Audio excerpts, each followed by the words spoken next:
दोस्तों, बंगाल के मुर्शिदाबाद में हिंदुओं को पलायन करने पर मजबूर किया जा रहा है। जब फिलिस्तीन पर अटैक हो रहा था, यही विपक्ष फिलिस्तीन का साथ दे रहा था और नरेंद्र मोदी से मांग कर रहा था कि वो कोई एक्शन ले।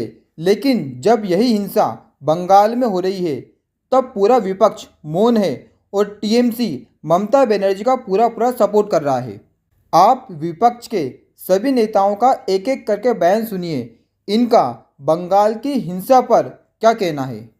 The Minority Affairs Minister has said that the TMC is also inciting violence. So, there has been a fallout in Bengal. मैं फिर कहूंगी, मैं अभी जो मुद्दा मेरा है, महंगाई महामारी का रूप ले रही हूं, मैं कह रही हूं अभी उस तक रही है। एक्शन का रिएक्शन होता है, तो मुर्शिदाबाद के अंदर भी एक रिएक्शन है और इसके लिए भारतीय जनता पार्टी जिम्मेदार है। बंगाल से क्या लेना देना? हम ममता जी के साथ है, खत्म बात। वहां जो कुछ कम्युनल टेंशन हो रही है वो सब बीजेपी करा रही है। ऐसा माहौल बना दिया जाएगा कि आप चारों तरफ बंगाल बंगाल ही सुनेंगे। इसलिए थोड़ा सतर्क रहिए, सावधानी बरतिए और एक दो दिन रुक जाने में कोई खराबी नहीं, क्योंकि ज्यादातर जानकारियां तो गोदी मीडिया के प्लेटफॉर्म से ही आ रही होती हैं।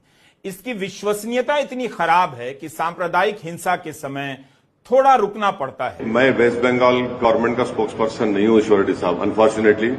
नहीं, मैं किसी गवर्नमेंट का भी स्पोक्स पर्सन नहीं हूं।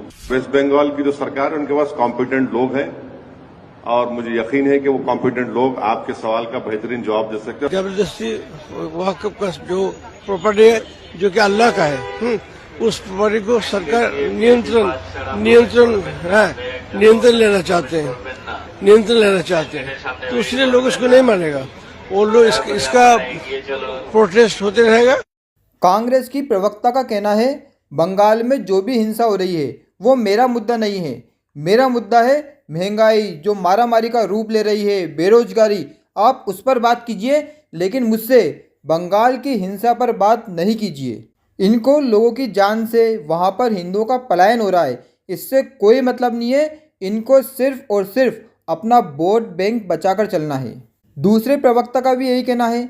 अखिलेश यादव ने तो ऑन माइक ममता बनर्जी का साथ दे दिया। हम ममता बनर्जी के साथ है, अखिलेश यादव ने साफ साफ बोल दिया है। एक ने तो बोल दिया ये एक्शन का रिएक्शन है, मतलब वहाँ पर हिंदुओं ने हिंसा की, उसके बाद ही मुर्शिदाबाद में हिंदुओं के ऊपर आक्रमण किया गया और उन्हें पलायन के लिए मजबूर किया गया। क्योंकि एक्शन का रिएक्शन तो यही होता है। जो संसद में शपथ लेते टाइम ये बोलता है जय फिलिस्तीन, आज वो बोलता है मैं बंगाल का स्पोक पर्सन नहीं हूँ, तो आप मुझसे बंगाल की बात मत कीजिए। लेकिन यही व्यक्ति यूपी पर बोलता है, योगी आदित्यनाथ जी के ऊपर बोलता है। यूपी में कोई भी घटना हो जाए तो ओवैसी का बयान आ जाता है, लेकिन बांग्लादेश में जो हुआ है, बंगाल में जो हो रहा है, उसके ऊपर विपक्ष का एक भी व्यक्ति नहीं बोल रहा है कि ये सब गलत हो रहा है और ममता बनर्जी को सख्त से सख्त कार्रवाई करना चाहिए। कार्रवाई तो दूर, ये सब तो ममता बनर्जी का साथ दे रहे हैं, क्योंकि इनको ऐसा लगता है वो वर्ग हमारा वोट बैंक है। अगर हमने उनके खिलाफ कुछ भी किया तो हमारा वोट बैंक चला जाएगा। इनको लोगों की जान से ज़्यादा कीमती वोट बैंक है। नायक मूवी में अमरीश पुरी जी ने बोला था, बसें जलती है तो जलने दो, लोग मरते हैं तो मरने दो। वो एक हकीकत थी। यहाँ पर वापस से वो रियल लाइफ थी और ये रियल लाइफ है। वापस से बंगाल में यही चीज़ दोहराई जा रही है। नरेंद्र मोदी जी को चाहिए कि बंगाल में जल्द से जल्द राष्ट्रपति शासन लागू किया जाए, क्योंकि बंगाल को बांग्लादेश बनने में अब समय नहीं है। वो दिन दूर नहीं।